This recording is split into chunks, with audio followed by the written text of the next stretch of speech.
Welcome to teaching bye आकांक्षा। और आज हम क्लास 11 का हिंदी का चैप्टर फर्स्ट भारतेंदु हरीशचंद्र जी की जीवनी कर रहे हैं, जिसमें हम बताएंगे भारतेंदु हरीशचंद्र जी कौन थे। ठीक है, तो भारतेंदु हरीशचंद्र का जन्म काशी के प्रसिद्ध वैश्य परिवार में 1850 ईस्वी में हुआ था। इनके पिता जो थे वो गोपाल चंद गिरिधर दास ब्रजभाषा के कवि थे। ठीक है, और इनकी माता का नाम पार्वती था, इसमें दिया नहीं है।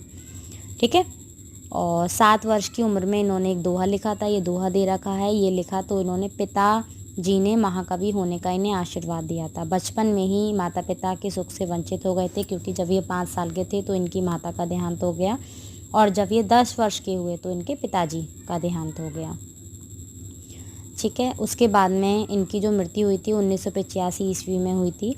और भारतेंदु के बृहद साहित्य योगदान के कारण ही 1857 से 1900 ईस्वी तक इस काल को भारतेंदु युग के नाम से जाना जाता है। 15 वर्ष की अवस्था से ही भारतेंदु जी ने साहित्य सेवा प्रारंभ कर दी थी, और 18 वर्ष की अवस्था में इन्होंने कवि वचन सुधा नामक पत्रिका निकाली।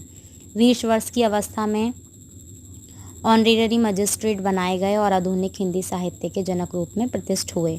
इन्होंने 1868 में कवि वचन सुधा, 1873 में हरिश्चंद्र मैगजीन और 1874 में स्त्री शिक्षा के लिए बाला बोधनी नामक पत्रिकाएं निकाली।